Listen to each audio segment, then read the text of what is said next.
Magandang oras mga ka-good news. Nako, eto na. Ito ang maganda kasi merong magiging milyonaryo sa video na ito.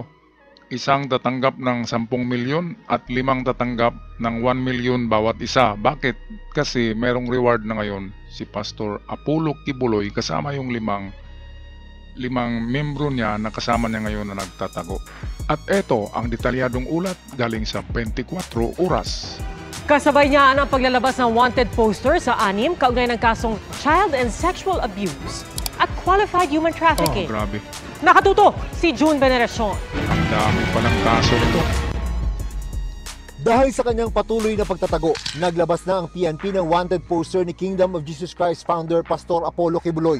Ang reward, 10 milyong piso para sa mga kapagtuturo sa kanyang kinaroroonan. Ito na yung masama sa kalagayan ni Pastor kasi 10 milyon, kahit kasama niya dyan ay pwede siyang ituro or baka magturuan na lamang sila para yung isa merong 10 milyon, yung isa merong 1 milyon. O kaya isa sa mga membro niya ang mag-ahas, di ba? Ituturo mo lang naman, hindi naman hulihin mo. Kaya madali lang.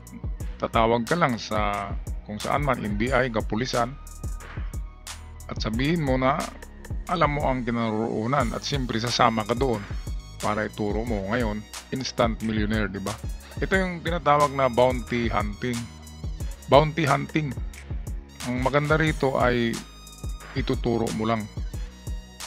Kaya sa oras na ito ay delikado ang kalagayan ng pastor sa pagtatago kasi ang magtuturo sa kanya talaga dito ay kanyang membro lamang na nakakaalam kung nasaan sila nagtago.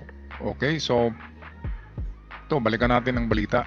Si Kibuloy ay may warrant of arrest kaugnay ng mga kasong child and sexual abuse at qualified human trafficking.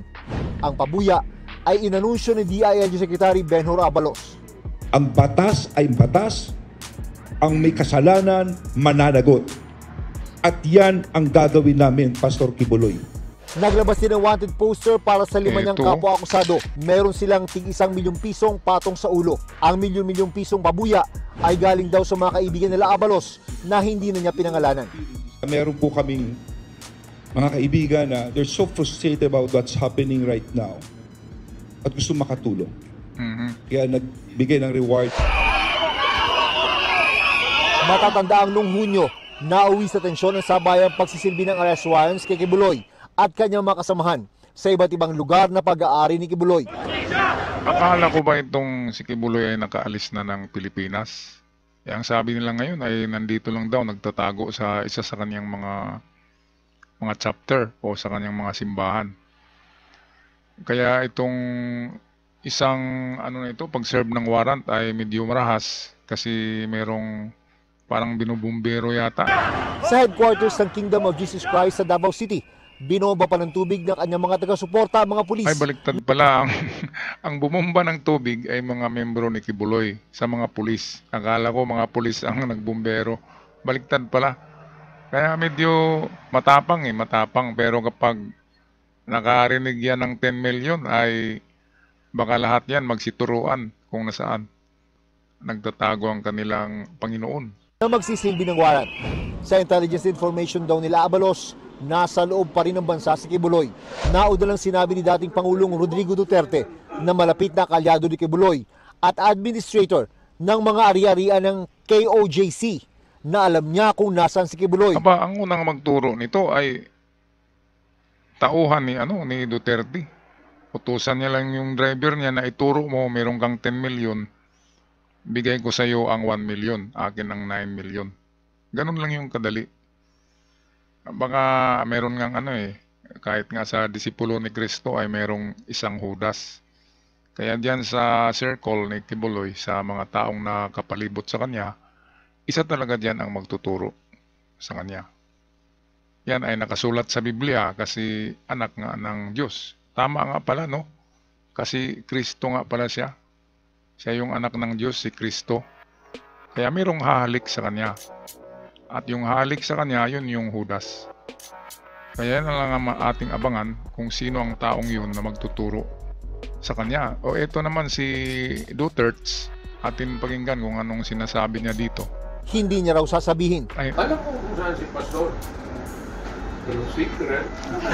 secret pala. Pinag-aaralan pa ng PNP kung pasok sa obstruction of justice ang sinabi ng dating Pangulo. And we're just waiting for witnesses po na ito po yung sinabi niya para mag-file po ang PNP kung talagang nagwawakan po dito sa PD 1829. Yun ang presidente ka, dating presidente, tapos meron kang alam, tapos sinabi mo na alam mo kung saan naroroon, and then hindi mo ituturo. Medyo parang tama yung PNP na obstruction of justice. Pero ewan ko lang kasi magkaibigan friend in need, friend indeed. So hanggang sa kauli-hulihan, ang magkaibigan ay magkaibigan.